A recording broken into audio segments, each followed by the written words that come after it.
क्या देश के 8 करोड़ शिया मुसलमानों की आवाज़ अब एकजुट होकर संसद तक पहुंचेगी? क्या कॉमन सिविल कोड, वक्फ कानून, हिजाब और आरक्षण जैसे बड़े मुद्दों पर कोई बड़ा फैसला होने वाला है? लखनऊ से आई यह खबर शिया समाज ही नहीं बल्कि पूरे देश के लिए बेहद अहम है। नमस्कार, आप देख रहे हैं यूपी न्यूज 9 और मैं हूं Shivam Pandey. All India Shia personal law board ने अपने वार्षिक राष्ट्रीय अधिवेशन का ऐलान कर दिया है। यह अधिवेशन 28 दिसंबर 2025 दिन रविवार सुबह 11 बजे से लखनऊ के ऐतिहासिक इमामबाड़ा आसिफ उद्दौला यानी बड़ा इमामबाड़ा में आयोजित होगा। इस अधिवेशन में देश भर से उलेमा, खुतबा, बुद्धिजीवी और शिया समाज के जिम्मेदार लोग बड़ी संख्या में शामिल होंगे। लखनऊ में आयोजित एक प्रेस वार्ता को संबोधित करते हुए all India Shia personal law board के अध्यक्ष मौलाना सैयद साइम मेहदी और जनरल सेक्रेटरी मौलाना याकूब अब्बास ने यह जानकारी दी। उन्होंने कहा कि भारत और बांग्लादेश जैसे पूरी दुनिया में फैले आतंकवाद की कड़ी निंदा करते हुए उसे रोकने के उपायों पर चर्चा होगी।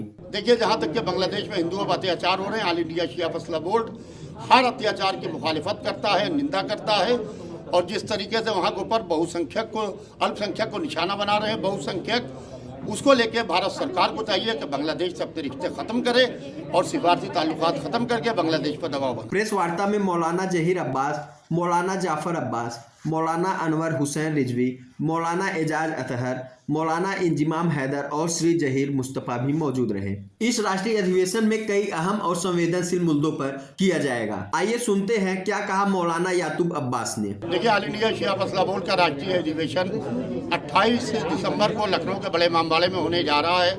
बाकायदा उसके अंदर हम जो चर्चा करने जा रहे हैं वो हमारी चर्चा होगी हिंदुस्तान में कॉमन सिविल कोड के मसले के ऊपर।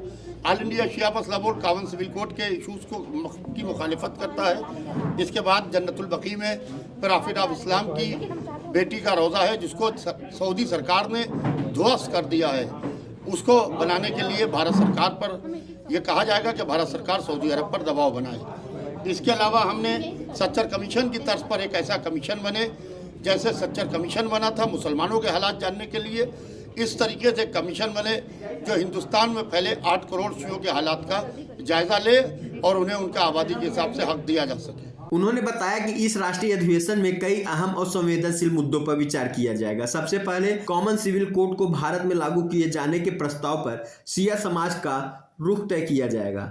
जन्नत उल बकी मदीना में स्थित पवित्र रोजे के पुनर्निर्माण की मांग पर प्रस्ताव लिया जाएगा। सच्चा कमीशन की तर्ज पर शिया मुसलमानों की सामाजिक और आर्थिक स्थिति जानने के लिए एक अलग शिया कमीशन बनाए जाने की मांग की जाएगी। सरकार द्वारा अल्पसंख्यकों को दिए जाने वाले लाभों में शिया मुसलमानों को उनकी आबादी के अनुपात में हिस्सा दिए जाने की मांग भी प्रमुख होगी। आर्थिक पिछड़ेपन के आधार पर नौकरियों में आरक्षण की मांग पर भी चर्चा होगी। इसके अलावा देश की संसद और विधानसभाओं में शिया मुसलमानों के पर्याप्त प्रतिनिधित्व न होने पर गंभीर विचार किया जाएगा। शादी ब्याह और गर्मी के मौकों पर फिजूल खर्ची रोकने के प्रस्ताव लिए जाएंगे। शिया समाज की धार्मिक और आधुनिक शिक्षा में सुधार और तरक्की पर विशेष जोर दिया जाएगा। इसके साथ ही नफरत फैलाने वाले भाषणों और मॉब लिंचिंग को रोकने के लिए कानूनी उपायों पर विचार किया जाएगा। वक्फ बोर्ड में फैले भ्रष्टाचार, वक्फ संपत्तियों की बिक्री और वक्फ संशोधन अधिनियम 2024 पर भी मंथन होगा।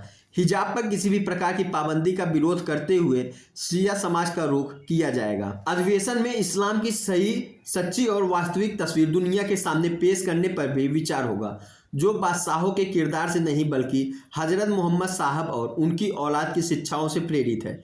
कुल मिलाकर यह अधिवेशन शिया मुस्लिम समाज के राजनीतिक, सामाजिक, आर्थिक और शैक्षिक अधिकारों को नई दिशा देने वाला साबित हो सकता है। लखनऊ से यह सिर्फ एक खबर नहीं बल्कि आने वाले फैसलों की आहट है। ये आपने देखा, मैं यहाँ पर मौलाना यूसुफ अब्बास से सवाल जवाब किया और उन्होंने विस्तृत रूप से सभी सवालों के जवाब दिए और उन्होंने ये भी बताया कि 28 तारीख को बड़े इमामबाड़े में दोपहर 1 बजे से इनका वार्षिक अधिवेशन होने वाला है, जिसमें ये सभी चीज़ों को विस्तृत तरीके से रखेंगे।